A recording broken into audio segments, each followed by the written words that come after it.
This entire conflict solution is, guys, just be mute yourself, anyone who is muted by mistake. Uh, the devices and sensors that we give are typically, you can see there are three components.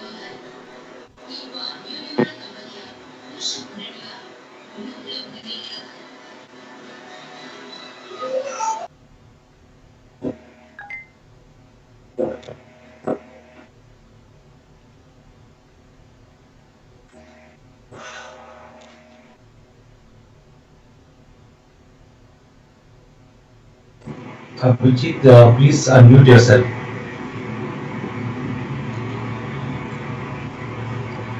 Abhijit, please Okay. unmute yourself. Sorry, I was put on mute. Yeah, sorry about that. Yeah. Okay, so one conflict solution is what we have in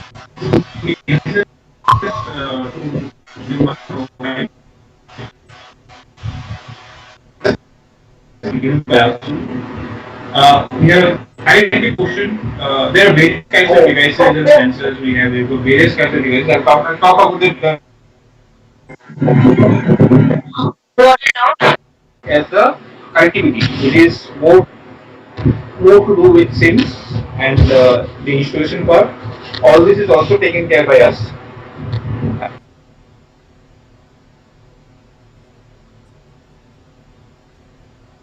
Application, so everything.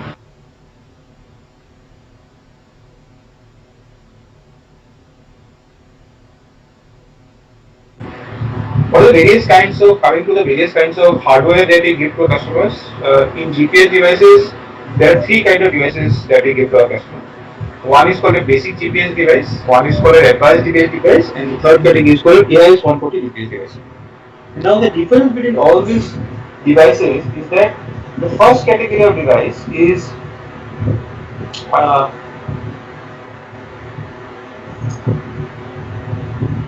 the first category of device is where the first category of devices that we have is called a basic GPS device. The basic GPS device is where you can track and trace the installations, the GPS thing. But only thing is out here, no additional sensors can be integrated with this basic GPS device. So that's the difference of the basic GPS device. So when you put a basic GPS device in the vehicle, that means the vehicle can be tracked, distance can be measured, everything can be done. But if you talk about additional sensors, when you talk about additional sensors means I just request you to present again, when share the screen again. So somewhere, Okay, okay. yeah, I think one of the participants had taken over presentation. Oh, is it visible, Nitin, right now? I was in this session. Yes, it is now. It is. Oh, oh, okay. So device and sensors, I will repeat, basic GPS device is what I was explaining. Basic GPS device is what you have for, you can track and trace the customers which are there. But what you can't give is essentially you can't add any additional sensors in this particular basic GPS device. So that is a basic, the functionality of GPS device. It is very cheap, economical. Advanced GPS device is where you have, of course, you can do everything with the device, but you can also put in additional sensors when required. Okay. The functionality of advanced devices, any kind of additional sensors that you require is where you can give those things. Like temperature, when we say about sensors, sensors are like which I put in the second column. I'll come to it. And the third category of the device is called an AIS 140 GPS device. AIS 140 GPS device is a government mandated device which is used for giving a Vahan certificate. Okay, that is where an AIS 140 GPS device is being used. Okay, AIS 140 GPS device comes. They have eSIMs which comes with them, and is one of the costliest devices. The basic GPS device is the cheapest, advanced is mid, and AIS 140 is the costliest. Coming to the sensors part, sensors is something which you have the most important sensor which we sell in the market is fuel sensor. Every 1/3 of our sales is with fuel sensor. Okay, that's it's all about. It gives an accuracy of around 98% in fuel level. So it is one of the most accepted sensors that we sell in the market. Then we have got a temperature sensor. Temperature sensors are typically used for measuring the temperature within the vehicle. That is used as a temperature sensor. Third category is for temperature. The third we have what is also called temperature sensor for cold storage that can also be given, but not related to GPS device. It can also be given. And the fourth category is what we call an RFID reader. RFID reader are typically used in schools. In school, students are given RFID reader by which they are able to measure the attendance of the school student. So that's what is called an RFID reader. But the most important sensor that we have in the system is what I called as a fuel sensor. It helps in giving the fuel level of the tank, if there is any fuel theft, all those things are being given by the fuel sensor.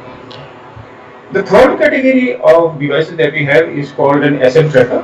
Asset trackers are used, there are two kinds of asset tracker. The one gives an asset tracker a battery backup of 15 days and the other gives a battery backup of 10 hours.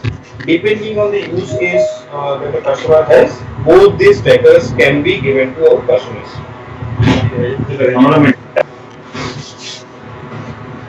Anything that you want? Someone want to say something? Okay. Guys, if you can just mute yourself please individually, otherwise so that you can have a very elaborate meeting. Yeah. Okay. Pre-sales. So what is the service assurance team that we have? We have got a pre-sales team. We have got an onboarding team. We have got a post-onboarding team. So solution architect team is already there, who is supposed to give the training and guide the customer of the various applications. The onboarding team is there. There is a team called SME Application Support Team. For any kind of demonstration of the application or anything related to it, the SME Application team is what comes into the picture. For any kind of help on onboarding a customer, they will be your one point of contact, and they can just write to this email ID and they will take care of everything related to onboarding of the customer, be it demonstration, how the devices will be sent, who will do the installation, portal demonstration, everything will be done by this particular customer, particular team. And there is also a team called post onboarding, which is LBS escalation team, who takes care of all kinds of issues related to this particular LBS piece altogether, location based services piece altogether. So we have a dedicated team to onboard a customer, dedicated team to take care of the customer after the request has been raised. Some of the important points for especially the partners and the channel partners is if you create an opportunity, you need to create an opportunity of this product under LBS GSM. LBS GSM for all circles. If it is Delhi circle, raise the opportunity under LBS CDMA. Then every commercial is given in PGT, proposal generation 2, leisure status related device and the sensor category, the prices will come down automatically. Documentation, you just need to collect the basic document, there is a purchase order is required and authorized signatories proof is required, and that's it, no other things are required. So coming to smart fleet tracking, what I'll do, I'll just share a small video for you so that you can understand what I am talking about. Just you'll understand this entire fleet management piece or the IoT piece. For fleet operators, logistics and courier or cargo transportation firms. The real-time tracking of vehicles, monitoring driver performance and route review are essential. Tata Tele Business Services Fleet Tracking allows real-time control and management of your fleet. It allows fleet managers to track their vehicles from anywhere using a convenient desktop or mobile app. You can follow the location history with a timestamp to measure the driver's route accuracy.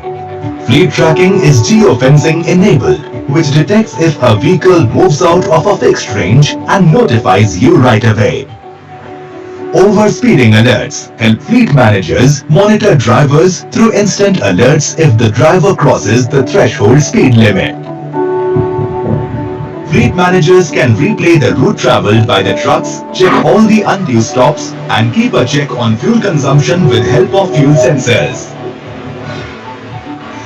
Through a user-friendly dashboard, the vehicle's current location, ignition status, and distance traveled can be tracked. Another handy feature is the temperature sensor in the cargo area, which helps you maintain the fleet's thermal reading while transporting perishables or temperature-sensitive goods. The fuel consumption signal helps the fleet manager monitor any sudden and unreasonable drop in fuel levels during a trip. Timely SMS and email alerts enable effective monitoring and management. This is a flexible tool that provides real-time control of vehicle, routes, and driver performances.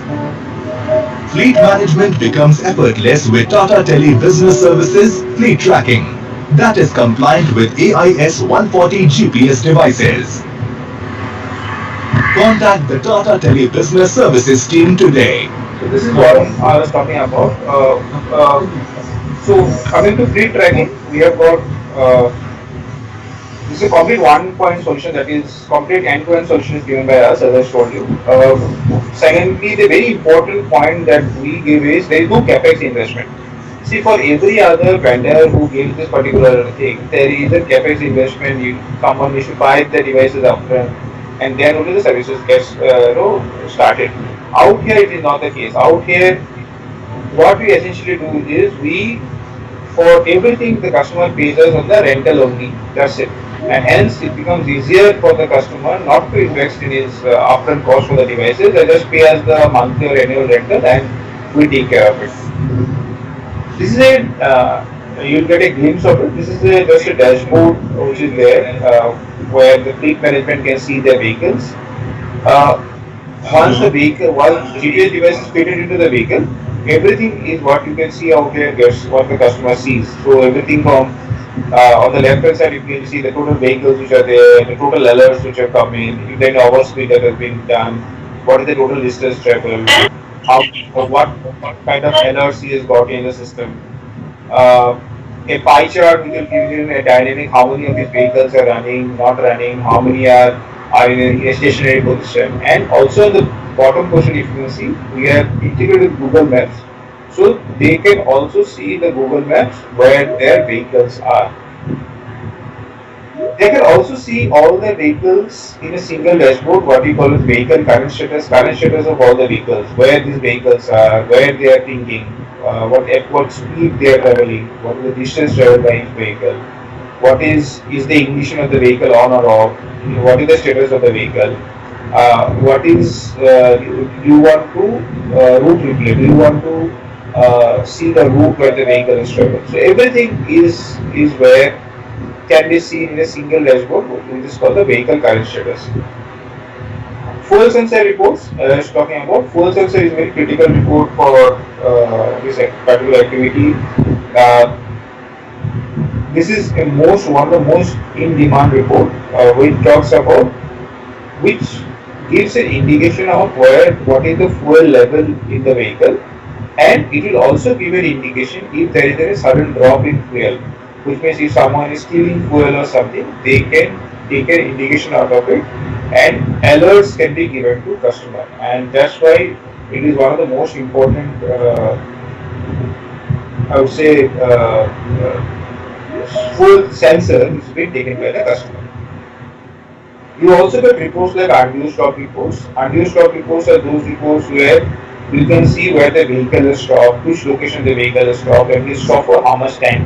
If he has spent more than 10-15 minutes on the particular stop, wasting time.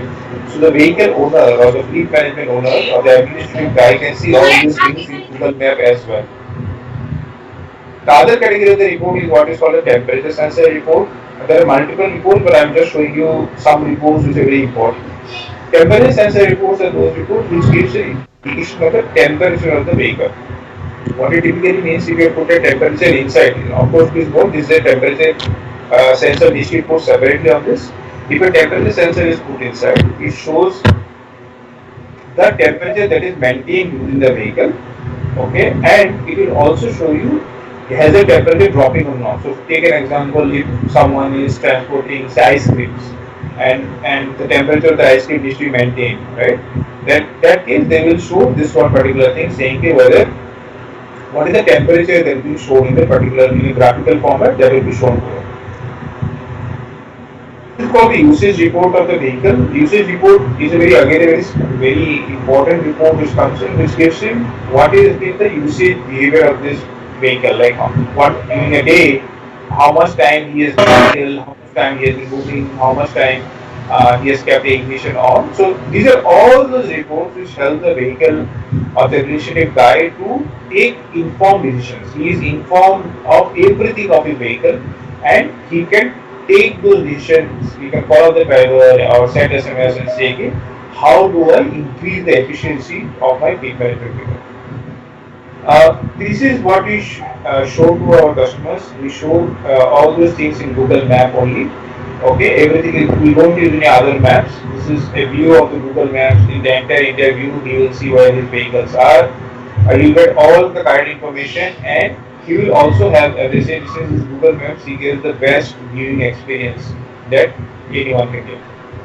We also give route replay, which means any vehicle, if he has traveled a certain road, we want to see which route he has taken, right? Suppose the vehicle has traveled in a day, you want to see which route he has traveled. That can also be seen through this particular report. Okay.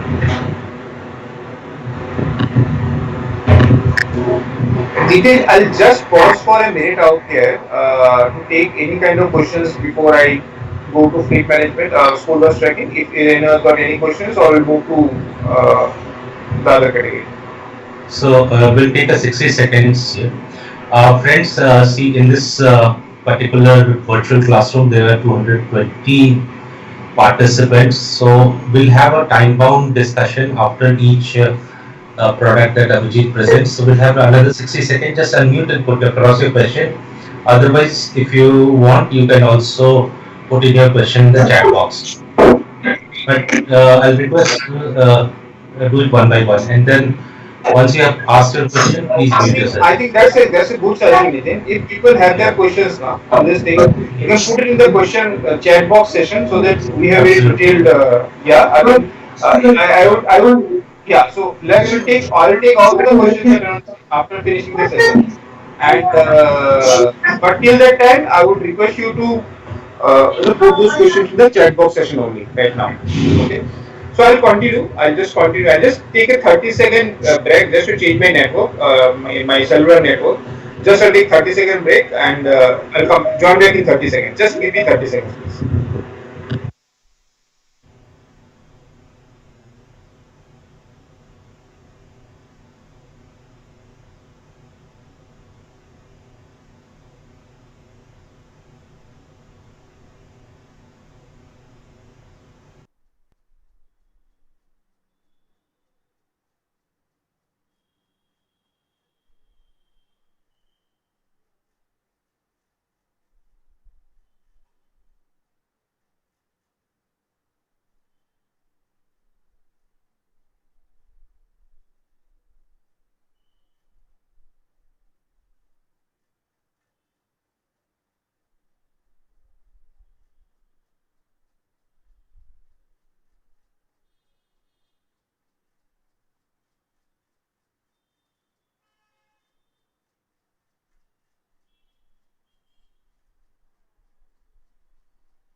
This is the platform. On top of the platform, this is the home page or a dashboard for all the employees in the organization. कि कहाँ से आया बंदा.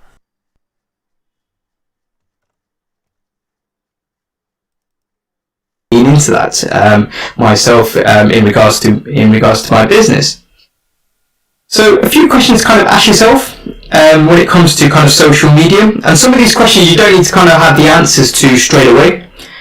Some of these questions can be answered when we kind of go through the steps of your social media strategy.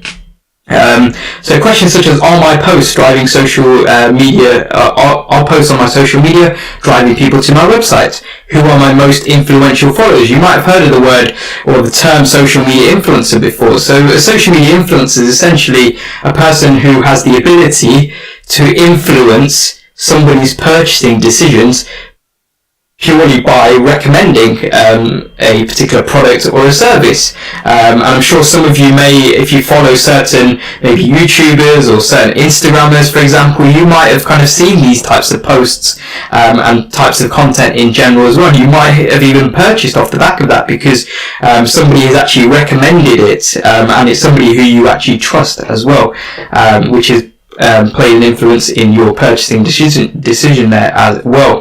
What kind of updates should I post, and what's the best time to engage with my audience as well? So as I mentioned, you don't need to kind of have the answers to these questions straight away, because we will kind of have a look at elements of your social media strategy which can help to answer some of these questions.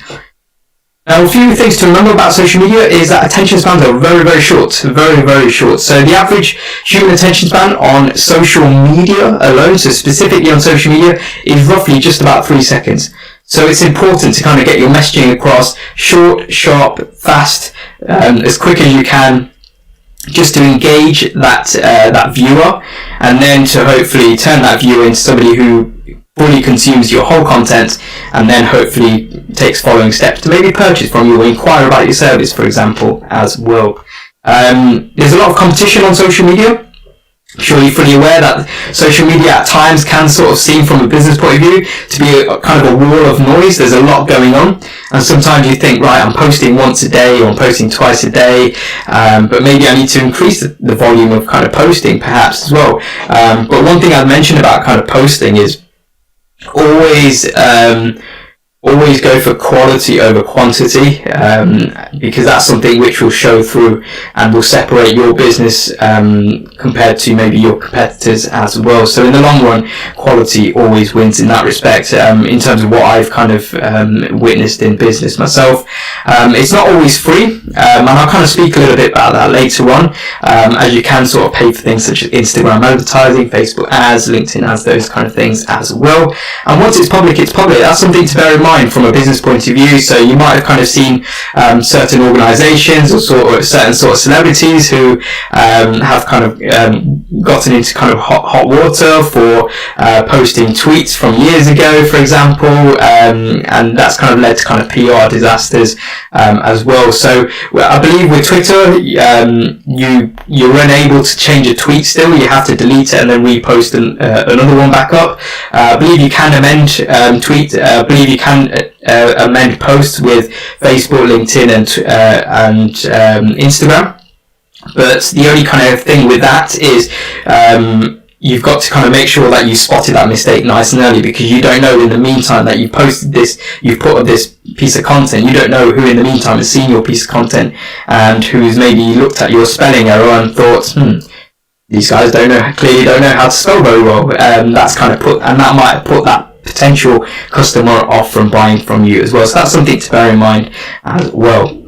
Okay, let's have a look at some questions at the moment.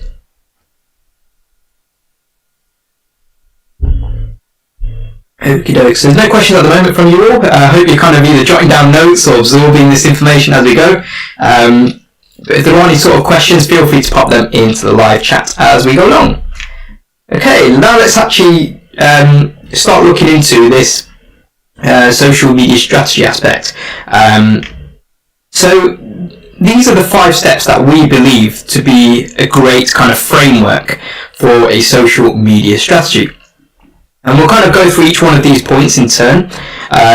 So we've got audience. We want to kind of find who our audience is. Who are we looking to get our product or service in front of from a business point of view?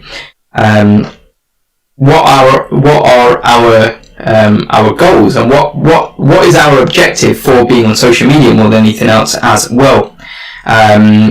Think about kind of which social media platform to be on, or which social media platforms, plural, to be on perhaps. Think about your tone of voice, and we'll kind of speak about that when we come to it as well. And then what is success to you? So we'll kind of look at each one of these in turn, starting off with the first step, which is all about defining your audience.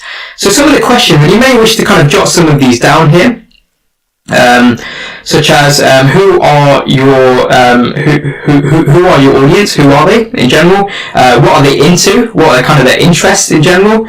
Who or what influences them? So do they follow any particular kind of influencers or kind of people of interest that you feel might be kind of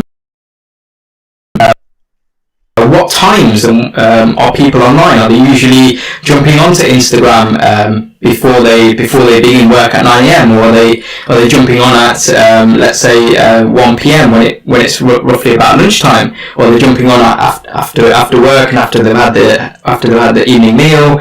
They're jumping on about 8 p.m. in the evening when they sat down on the sofa in front of the TV perhaps. And which social media platforms are they on the most?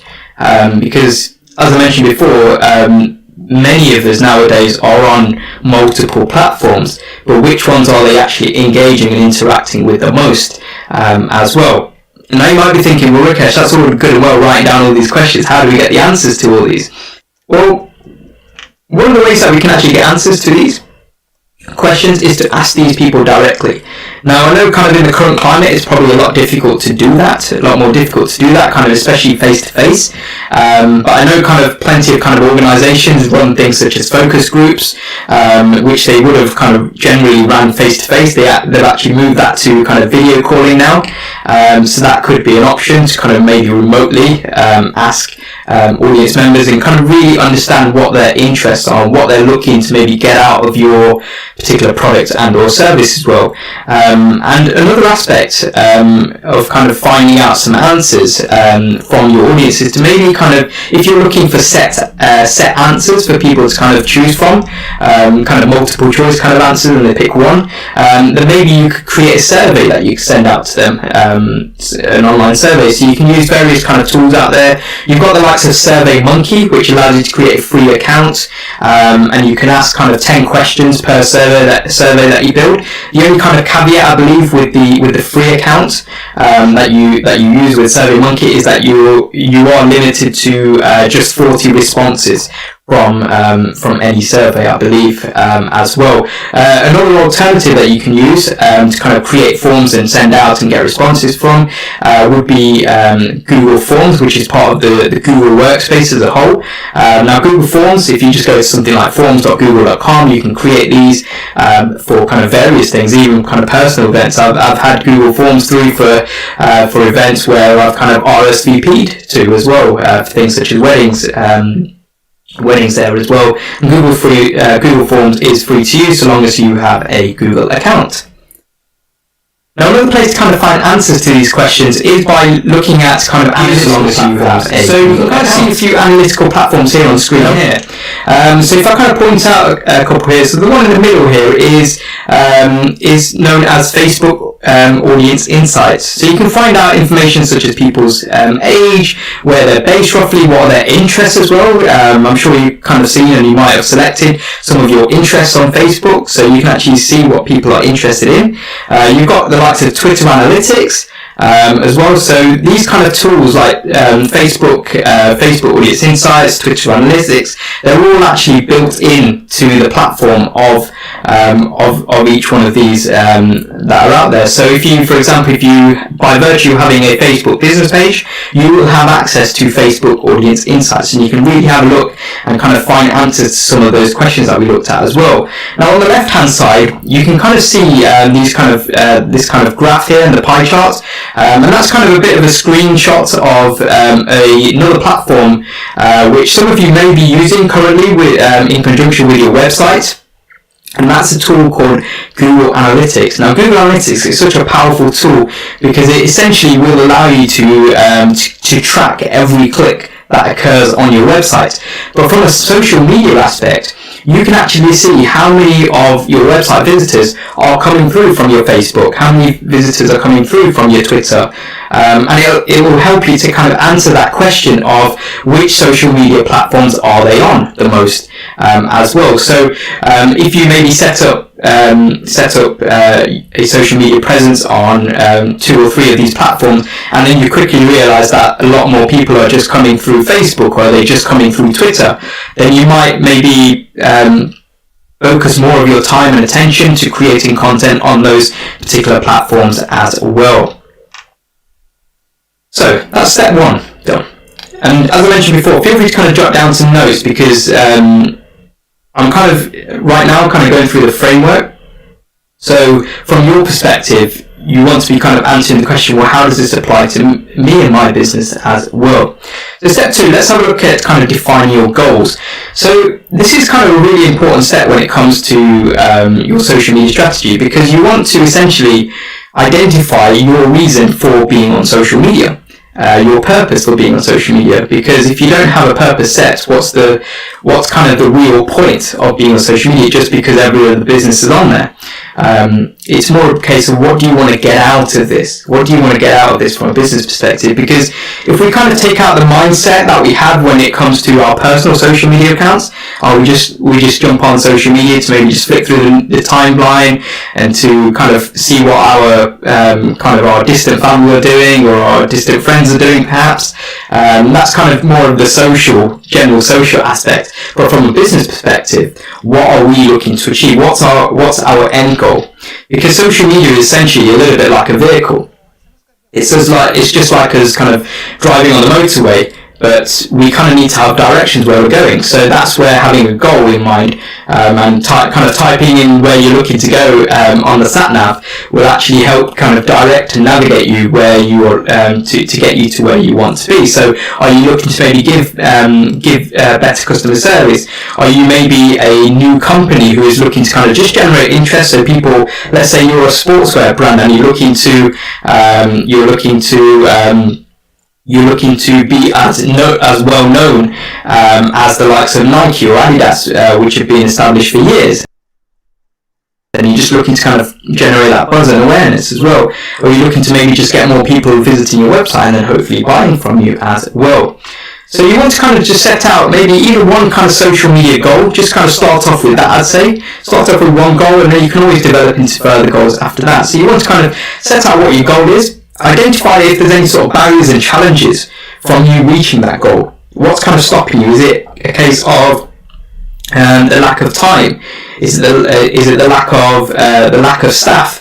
Is it the lack of knowledge as well, or is it the lack of kind of finance perhaps? As I mentioned before, social media is not always free, as you can sort of pay for things such as advertising as well. And then once you've kind of done that, look into kind of how you can maybe achieve that goal, but also work out what tangible steps you can take in order to kind of mitigate some of these barriers that you and challenges that you feel that you currently have as well.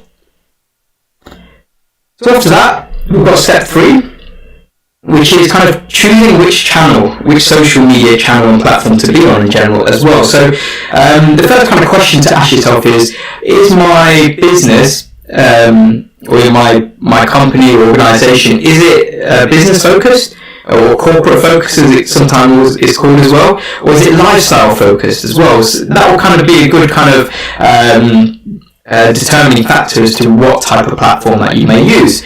But what I would always kind of say to anybody who is starting a business and looking to create a presence on social media is start with one platform and get really good at it. In terms of the content that you're creating, in terms of the interest that you're creating and kind of engagement, such as comments, such as shares, and the general buzz that you're creating. And then once you've done that, then you can maybe incorporate another social media channel as well. And the one thing to bear in mind when it comes to these various type of social media platforms is that different platforms will require different strategies as well. So let's have a look at some of these platforms here. So we've got the likes of Twitter here. So Twitter, what I like to say about Twitter is that it's very much a conversational type of platform. So it's probably less about, oh, look at me, or look at my business, look at what we're selling. And it's more about kind of getting involved in other people's conversations, and maybe if you were able to kind of answer a question from an expert point of view in somebody else's kind of Twitter thread, then feel free to kind of get involved, because that will naturally kind of help people to kind of migrate and to learn maybe more about your business and hopefully to buy from you as well. Twitter is also a great platform to kind of create these two-way conversations, as we mentioned at the start of this webinar session as well. So you've got the likes of Dollar Shave Club here on screen. So they've asked the question, how often do their customers change their razor blades? So from their point of view, from the Dollar Shave Club's point of view, they're looking to get valuable information and feedback from their customers. And from the customer's point of view, they feel like they are providing valuable information to a company that they like and they use as well in general there as well. So Twitter is really great for those various types of aspects as well. Now, I'm sure you're fully aware with the likes of Twitter, it's very much kind of the search engine essentially is revolving around using hashtags. So if you want to find something, think about kind of the hashtags that people are using as well. Then you've got the likes of retweet. If you've got an important message that you want to kind of highlight, if anybody visits your Twitter profile, you want them to see that tweet first, then you can actually pin that tweet to the top of your Twitter timeline as well. So that's Twitter. We've also got Facebook. So Facebook, I'm sure many of you are aware, or many of you have had Facebook profiles for years, in a personal capacity, maybe in a business capacity as well. But with Facebook, I like to say it's kind of one step down from having a website at times, because you can add things such as opening hours, such as contact details on there. You can add things such as where you can have people leave you reviews. You can add things such as photographs and post out content such as photos and captions and articles and blogs on there as well. But you can also add things known as call to action buttons, such as you might have seen these around on the internet, especially with advertising. It's there a lot, such as buy now, learn more. Those kind of buttons that you see, and they're really kind of crucial, especially when it comes to creating content.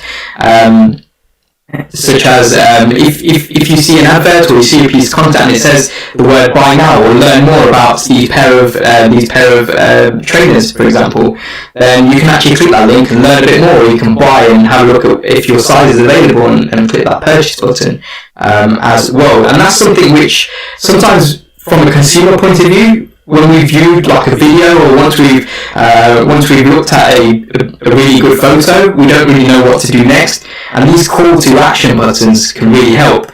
You might have also seen kind of verbal call to action saying, if you like on YouTube, if you enjoy this video, please hit the thumbs up icon, please hit the subscribe button, and all of those that kind of wording and that kind of messaging is all kind of geared to tell people and prompt people what to do once they've watched that video. For example, as I'm sure I'm not the only one that probably follows lots of different YouTubers across this space as well. So that's Facebook.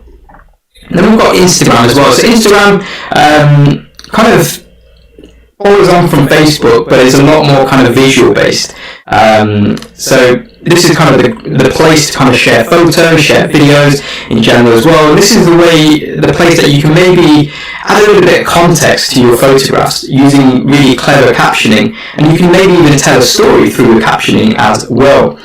So for example, you've got the likes of Letterfolk, which is the example screen grab here for or you can kind of see their Instagram grid here. They've got a blackboard with some writing in each individual Instagram grid photo there, and that's there by design. And they put a photo filter throughout all of their images, so that if I was to find that image anywhere else on the internet, I'd think, oh, that's from Letterfolk, especially if I follow them, for example, as well. So Instagram is very much coming from the aspect of kind of the visual look and feel as well.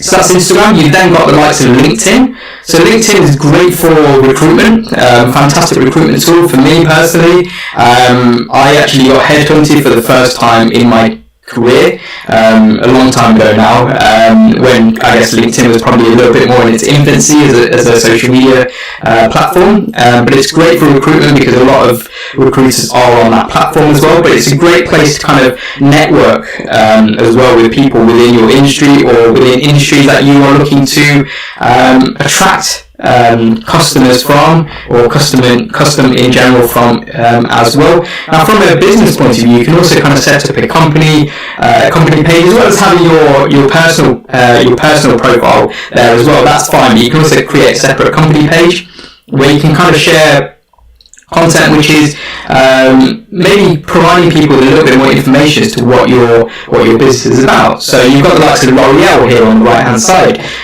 So they, as well as kind of sharing information about what's their latest products that they're launching, they'll also share things such as this post, which is kind of talking a little bit more about their staff members who are bringing in their pets. As well, and they'll have things such as employee interviews to tell people what it's like to work at L'Oreal, for example, as well. And they tend to kind of post roughly about 4 times a day, but you can sort of set your own scheduling with that as well. That's LinkedIn, and then you have YouTube as well. So YouTube, some people, even for me, for a number of years, I didn't really think of YouTube as a social media platform, but it is, because you're able to kind of comment, you're able to interact with the videos as well. You can kind of a lot more people are kind of consuming live stream videos as well. But the one thing to realise with YouTube as well is that YouTube is the second largest search engine in the world as well. So from a business point of view, it kind of makes sense to maybe start thinking about and considering whether to create a presence and have a presence on YouTube as well. So whether it be things such as product reviews, whether it be your latest advertisement that you've created, you can maybe look to collaborate with other people who might be relevant to your industry as well. So then we've got step 4. So we've kind of looked at kind of those channels and kind of gone through each one of those channels in kind of brief detail more than anything else. And I'm sure you can kind of explore each one of those channels in a little bit more depth. But let's kind of move on to step 4 here, which is about kind of identifying your social voice. So the way that your brand or business comes across on social media. So the way that you can kind of do this is you can kind of set yourself some rules. Some ground rules as to the way that you come across. So you can set out some kind of guidelines as to maybe some words that you will use, maybe some words that you won't use. So for example, certain kind of restaurants, they won't use the word customers, they will call them patrons, for example. They won't kind of use other words, but they will use other words as well. Now, think about kind of the logo that you're going to be using as well across your social media channels. Think about kind of the sizing. So if you have a particular logo, you want to kind of make sure that it is clearly visible when it is kind of tiny, but also when it's kind of magnified and stretched out as well. So you want to make sure that the quality of the imagery is good. Think about kind of the fonts and colouring that's kind of used. Now I'm sure you've probably all seen kind of fantastic fonts on kind of word processing documents, and where it's got really nice joined up handwriting like calligraphy style, which looks good, But from a point of kind of social media aspect, you want to make sure that the font is up to scratch. Now, a lot of platforms kind of don't even allow you to kind of change the font because it will be in kind of the set font for social media in general. So that kind of takes that aspect out of it. And same thing with colouring as well. But that's something to be mindful about, not just from a point of view of social media, but also be mindful from a general branding point of view as well. And we kind of go a little bit more in depth about branding, either as an individual or as a business, in our webinar session called Build Your Personal Brand Online. So if you wish to sign up for that webinar session, which again is free to attend, feel free to do that. Have a look at the link in the video description box below. Another thing that you can develop is things such as kind of your tone of voice, so your personality, so the way that you come across. So do you come across as or does your business come across as being someone who is friendly? Or do you come across as being serious, or do you come across as being formal or casual? Now you can kind of see these kind of two examples here from the top line to the bottom line, and how they kind of mix and match. Now, when it comes to social media platforms, you can have different voices for different kind of platforms. So, for example, if you have a company page that you set up on LinkedIn, you can be a little bit more professional, maybe talking a little bit more technical speak, let's say, on LinkedIn, because you're looking to maybe kind of sell business to business there a little bit more. Whereas from an aspect of, let's say, your Instagram page, you can maybe showcase and highlight a little bit more of a relaxed vibe to your business. So you can maybe have members of your staff do little videos and interviews, just to kind of let people know what the atmosphere is like within that particular organisation as well. So it's important to understand that for each kind of social media platform that you have, you want to have a distinct style for that, because people especially on social media, people like a level of consistency. Rather than going on LinkedIn and having a really professional article, but then posting a silly photo up afterwards, and that kind of takes away that level of consistency. And people, when they are reading, when they're consuming content, we all tend to kind of like some level of consistency there as well. Now, I want to show you an example here of a really good social media campaign that did really well quite a number of years ago, and this campaign has still been running. So this is a campaign created by Sport England, and it's a campaign called This Girl Can, which was a campaign created to get more women involved in sport, in playing sports as well. Now these you can see by these images, which are just simply which are kind of simple sort of images, but they're actually got nice captions on top of them.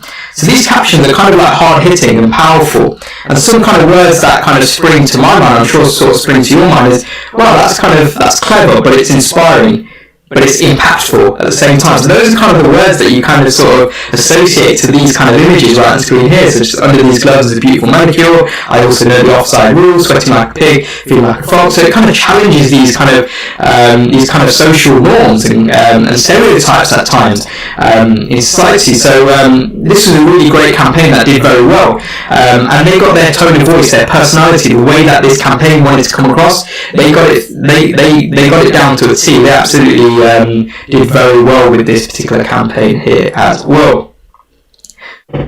So now that kind of brings us to the final element of social media strategy here, which is step 5. So this is defining success. So as I mentioned, when it came to step 2, I believe, step 2, on kind of defining our goals, that's kind of typing in the directions where we're looking to go in our sat nav when we get in the car ready to drive somewhere.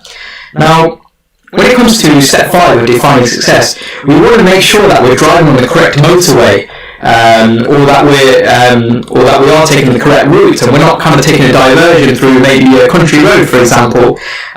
So we want to make sure we're heading on the right path.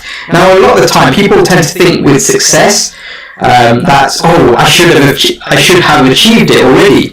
Now, that's kind of, for me, that's not the way to kind of look at success. If you are on the path to success, then you know that you're on the way, and that will help you to kind of validate the goal that you've created, whether it's to maybe generate that more awareness, to let people know that your brand exists, and a lot more people know about your brand as well, alongside the likes of Nike and Adidas, for example, and you are on the path to success of being more known and more visible as a business as well.